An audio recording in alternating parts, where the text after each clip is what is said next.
Welcome to Revenge Diaries. Please tell us where you're watching from. Now it's time to dive into today's story. My name is Maya Carter, and for years, I believed that if you work hard, stay kind, and show loyalty, the world eventually rewards you. But life doesn't work like that. Not when the person who controls your career is the same person who wants to destroy you. This is the story of how my boss humiliated me in front of the entire office, and how I took a revenge she never, ever saw coming.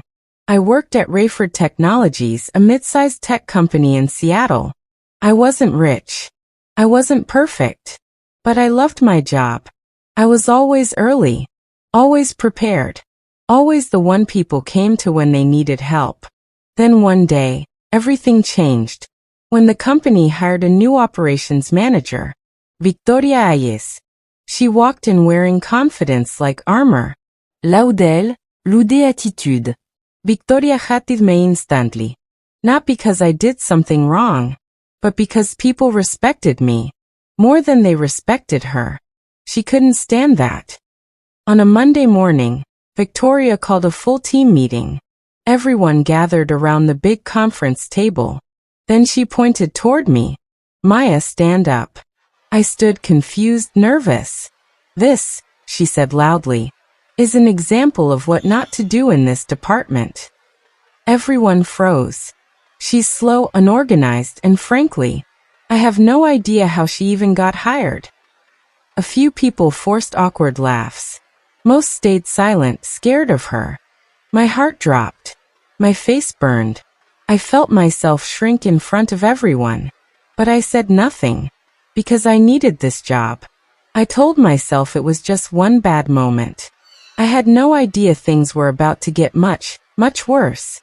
After that day, Victoria made my life hell. She'd dump impossible tasks on my desk, delete my files and pretend I lost them, send rude emails with the CEO copied, call me sweetheart or princess in the most sarcastic ways. I cried in my car almost every night. I stopped seeing my friends. I lost confidence in everything I did. Then one rainy Thursday afternoon, she walked past my desk and said loud enough for the whole office to hear, "You know, Maya, I've had interns who were more useful than you." Everyone stared. Some pitied me. Some avoided eye contact. And in that moment, something inside me snapped. If she wanted to destroy me, she'd have to pay for it. Revenge doesn't begin with anger. It begins with information. One night, I stayed late to finish her impossible workload. The office was quiet, empty, dark. That's when I noticed a folder on the shared drive. VH Private. Victoria Ayes. Not password protected. Huge mistake. Inside were emails, documents, spreadsheets. And something shocking. Victoria had been falsifying performance reports. For 4 employees, including me. She marked us as underperforming, so she could request department budget cuts and take credit for improving efficiency. But then came the bombshell. Dozens of invoices for consulting services, paid to a company under Victoria's sister's name. A fake consulting firm. A money laundering setup. Victoria wasn't just cruel. She was stealing tens of thousands of dollars from the company.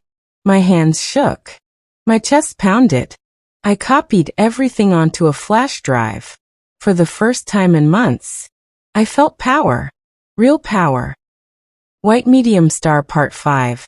The Perfect Plan, 12 to 14:30. I didn't go to HR. They always protect management.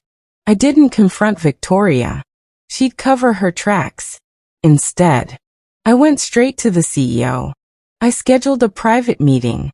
When I walked into his office, he said, "Maya, you look exhausted. What's going on?" Without saying a word, I plugged in the flash drive. I showed him everything. Fake reports.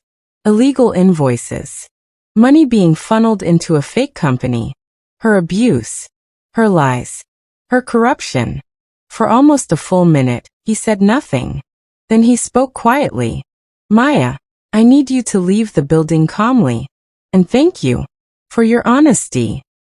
I left the office with shaking hands, but also with hope.